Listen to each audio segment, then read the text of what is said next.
Magandang hapon po sa inyong lahat. Ito po ang resulta ng 5 PM draw ngayong Wednesday, May 31, 2023.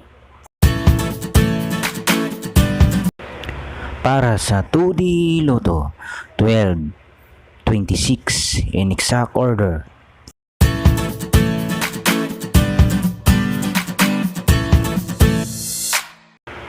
At para naman sa 3D Lotto, 2, 5, 4 in exact order.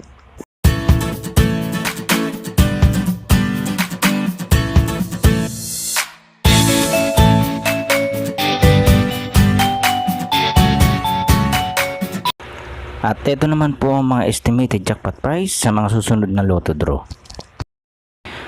Congratulations po sa lahat ng mga winners. Pa-like and subscribe na lang po ng video ito para lagi kang updated sa mga bagong Lotto result.